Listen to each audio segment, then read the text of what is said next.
India में इस वक्त हजारों multi level marketing companies operate कर रही हैं, जिसमें से कुछ जेन्युइन है और बहुत सारी ऐसी कंपनीज हैं जो कि स्कैम कर रही हैं। इनफैक्ट पास में भी ऐसी बहुत सारी कंपनीज हैं जिन्होंने पब्लिक के साथ में बहुत बड़ा स्कैम किया। उसके बाद में या तो वो कंपनीज बंद हो गई या उनके जो ओनर्स थे उन्होंने सारा पैसा इकट्ठा किया पब्लिक का और वो भाग गए। और जब इस तरह के स्कैम्स बहुत ज्यादा बढ़ गए हमारी कंट्री में, तो गवर्नमेंट ऑफ इंडिया ने एक बहुत ही अच्छा स्टेप उठाया पब्लिक वेलफेयर के लिए। Consumer protection direct selling rules को इंट्रोड्यूस किया।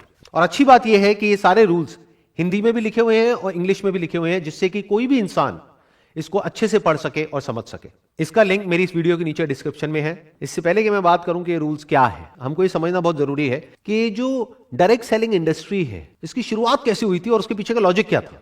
तो जब इस इंडस्ट्री की शुरुआत हुई थी तो उसका लॉजिक बड़ा सिंपल सा था कि आपने एक प्रोडक्ट खरीदा, अगर वो प्रोडक्ट आपको पसंद आया एज कंज्यूमर, तो आपने आगे अपने फ्रेंड्स को और रिलेटिव्स को रिकमेंड किया। जब रिकमेंड किया तो उस कंपनी को प्रॉफिट हुआ, तो उस प्रॉफिट में से कुछ परसेंटेज उस कंपनी ने उस इंसान को दिया जिसने उस प्रोडक्ट को रिकमेंड किया। अगर इसी तरह से इस बिजनेस को एक्चुअल में किया जाए तो इसमें कुछ भी गलत नहीं है। लेकिन अगर एक कंपनी के जो डायरेक्ट सेलर्स हैं वो उस कंपनी के प्रोडक्ट के बारे में तो कोई बात ही नहीं कर रहे हैं, वो बात कर रहे हैं किसी ऐसे प्रोडक्ट के बारे में जिसका उस कंपनी के प्रोडक्ट से दूर दूर तक कोई कनेक्शन नहीं है। फॉर एग्जाम्पल, वो कंपनी बेच रही है साबुन, तेल, शैंपू, और वहां पर बात करी जा रही है मर्सिडीज की, BMW की, और उस कंपनी को आगे से आगे जो लोग ज्वाइन कर रहे हैं उनके ज्वाइन करने का मकसद उस कंपनी के प्रोडक्ट्स या सर्विसेज नहीं है, बल्कि पैसा कमाना है, यहां तक कि उनको प्रोडक्ट से कोई लेना देना ही नहीं है। तो ये एक कंप्लीट स्कैम है जिसको गवर्नमेंट ने पूरी तरह से बैन किया हुआ है। और इस स्ट्रक्चर में कुछ लोगों का तो फायदा होता है, बाकी लाखों लोगों के पैसे डूब जाते हैं। मैं आपको एक रियल लाइफ एग्जांपल देता हूं, उससे आप ज्यादा अच्छे से समझ पाएंगे। फॉर एग्जाम्पल, एक कंपनी है जहां पर 10 लाख लोगों ने ज्वाइन किया हुआ है, उसकी साल की टर्नओवर है 100 करोड़। वहां पे अलग अलग तरह के प्लान्स होते हैं। कहीं पर होता है कि आपको आगे 3 लोगों को ज्वाइन करवाना है, कहीं पर होता है बाइनरी प्लान, यानी कि आपको आगे 2 लोगों को ज्वाइन करवाना है। बट इन सारी कंपनीज को बोलते हैं डायरेक्ट सेलिंग कंपनीज। तो ये जो डायरेक्ट सेलिंग कंपनीज होती हैं, ये अपने डायरेक्ट सेलिंग नेटवर्क में 30 से 50% के बीच में पैसा डिस्ट्रीब्यूट करती है। एवरेज हम कह सकते हैं 40%। 100 करोड़ में से 40 करोड़ रुपए चला गया इस कंपनी के डिस्ट्रीब्यूशन नेटवर्क में। अभी अमाउंट सुनने में बहुत बड़ा लगता है, 40 करोड़ रुपए। और जो भी कोई नया मेंबर उस कंपनी को ज्वाइन करता है उसके माइंड में यही होता है कि अगला करोड़पति मैं ही हूं। बट अब एक बार प्रैक्टिकली देखते हैं कि अगर वो कंपनी चाहे भी तो क्या सबको लखपति करोड़पति बना सकती है। ज्यादातर क्या होता है कि इन कंपनीज में आप एक पैटर्न देखोगे, हर कंपनी का कोई ना कोई एक फेस होता है। वो एक इंसान स्टेज पर आकर के खड़ा होता है, वहां पर वो इंसान आकर के स्टेज पे सबके सामने अपनी इनकम को शेयर करता है और सबको बताता है कि उसके पास में कौन सी गाड़ी है। ज्यादातर इन लोगों के पास में मर्सिडीज होती है, और मर्सिडीज का भी कोई छोटा मोटा मॉडल नहीं, 3 करोड़ का, 4 करोड़ का। इसके अलावा वो इंसान बताता है कि मैं कितना पैसा कमा रहा हूं इस कंपनी से, जो लाखों में नहीं होता है बल्कि करोड़ों में होता है। यानी वो इंसान स्टेज पर आकर के सबके सामने बोलता है कि मैं महीने का 1 करोड़ रुपए कमा रहा हूं इस कंपनी से, और लोग वहां पर बैठ करके तालियां बजाते हैं।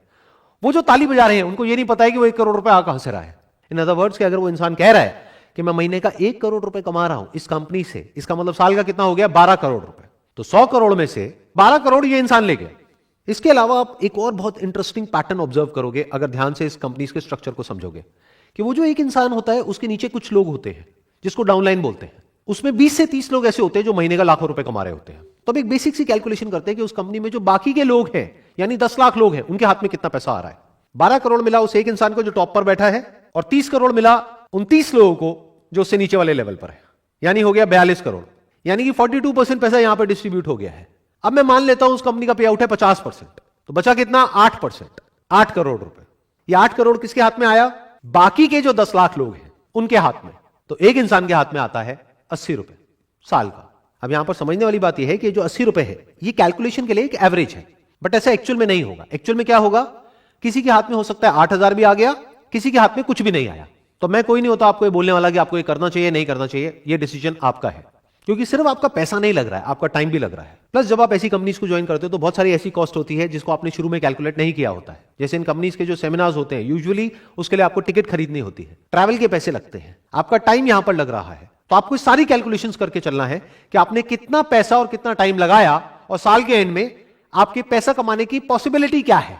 यानी कि अगर उस कंपनी में 10 लाख लोग हैं और कोई एक इंसान आकर के बोल रहा है कि मेरे पास में 3 करोड़ की गाड़ी है और 1 करोड़ रुपए मैं महीने का कमा रहा हूं, तो वहां पर बैठ करके तालियां नहीं बजानी है, बल्कि उस इंसान से यह पूछना है कि आपके ऐसे और कितने हैं इस कंपनी में।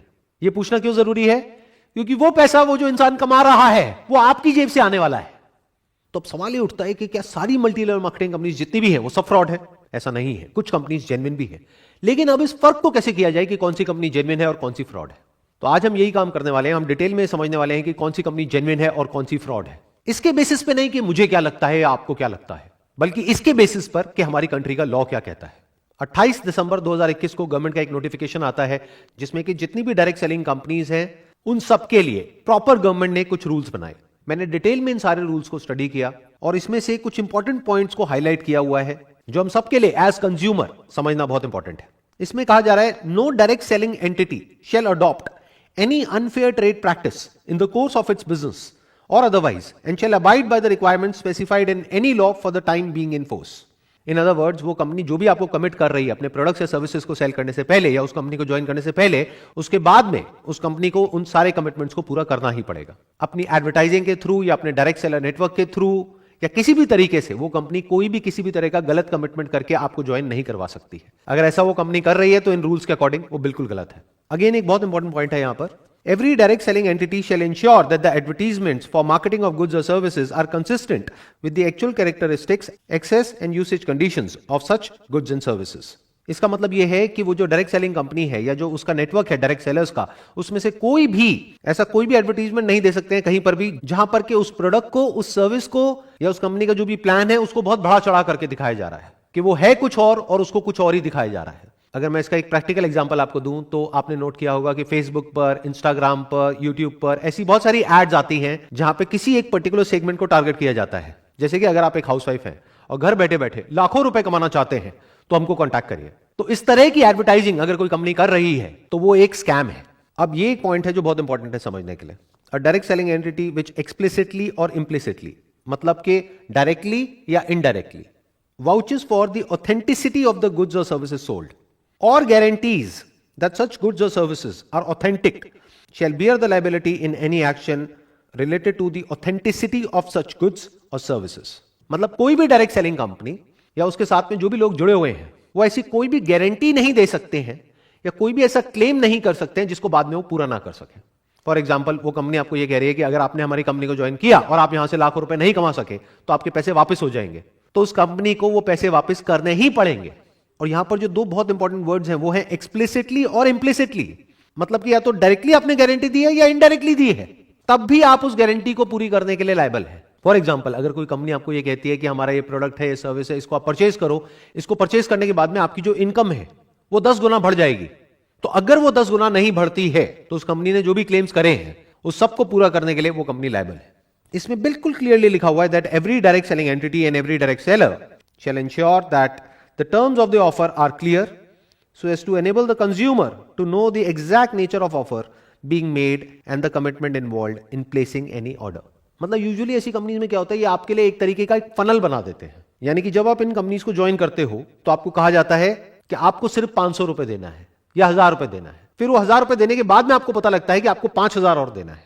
फिर उसके बाद में आपको पता लगता है कि अब अगर अपने बिजनेस को आपको बढ़ाना है, आपको कमीशन चाहिए, तो आपको 5000 नहीं देना है, अब आपको 30000 देना है। एक तरह का एक ट्रैप बना दिया जाता है जहां पर आप अंदर जाकर के फंसते ही चले जाते हो।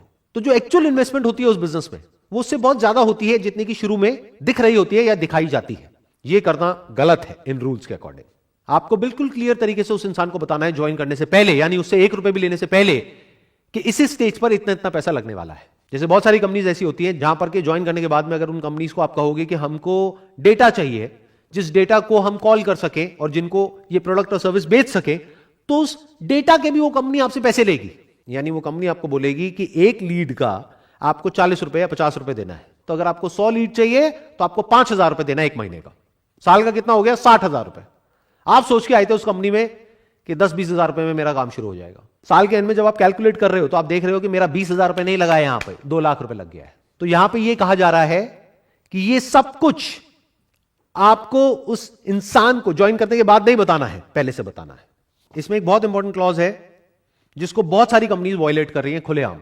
मतलब कि ऐसे बहुत सारे डायरेक्ट सेलर्स हैं या डायरेक्ट सेलिंग कंपनीज हैं जो बोलती हैं कि हमारी अनकंडीशनल मनी बैक गारंटी है, और बाद में जब आप उस कंपनी के साथ में एग्रीमेंट साइन करते हो तो वहां पर बहुत सारी कंडीशंस होती हैं। तो इसका मतलब क्या हुआ? कहा कि जो मनी बैक गारंटी है वो अनकंडीशनल है, जबकि एक्चुअल में जब एग्रीमेंट की बारी आई तो वहां पर बहुत सारी कंडीशंस है कि पहले आपको ये करना पड़ेगा, फिर ये करना पड़ेगा, फिर ये करना पड़ेगा, फिर ये करना पड़ेगा, तब जाकर के आपके पैसे आपको वापस होंगे। ये गलत है, ऐसा आप नहीं कर सकते हो। इस क्लॉज को ध्यान से समझना, ये बहुत इंपॉर्टेंट है। A direct selling entity or direct seller shall not refuse to take back spurious goods or deficient services and refund the consideration paid for goods and services provided. मतलब यहां पे क्या कहा जा रहा है कि अगर आपने एक एमएलएम कंपनी को ज्वाइन किया और उसके जो गुड्स हैं और सर्विसेज हैं उससे आप सेटिस्फाइड नहीं है, तो उस कंपनी को आपको आपका पैसा रिफंड करना ही होगा।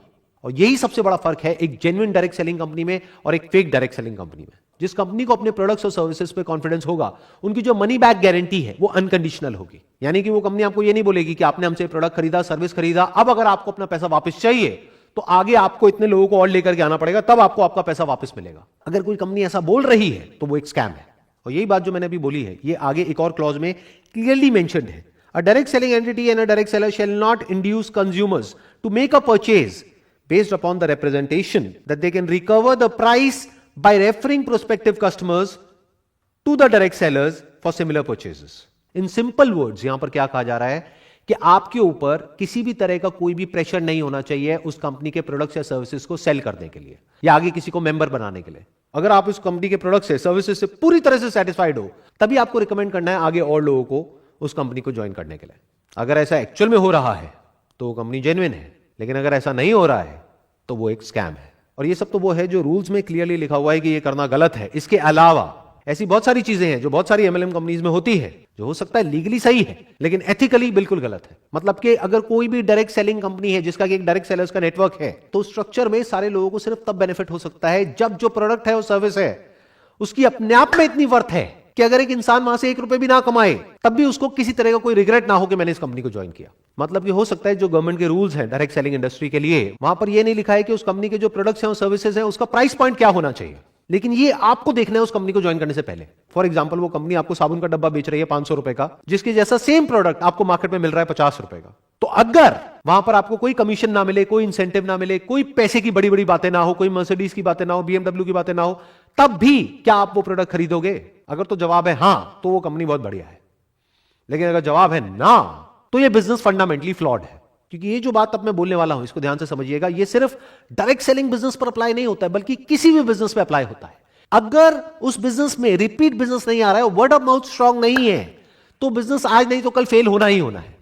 Word of mouth, not of the money that a person can earn from that particular company, but word of mouth of the products and services offered by that particular company. Word of mouth इस चीज का नहीं कि उस company से लोग कितना पैसा कमा रहे हैं, बल्कि इस चीज का कि उसके प्रोडक्ट्स और सर्विसेज कितने अच्छे हैं।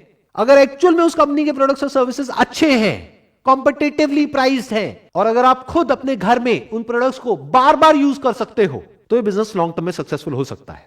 लेकिन अगर उस कंपनी के जो प्रोडक्ट्स हैं और सर्विसेज हैं उसमें दम नहीं है, तो बिजनेस ने आज नहीं तो कल फेल होना ही होना है। और यही सबसे बड़ा फर्क है एक जेन्युइन कंपनी में और स्कैम में।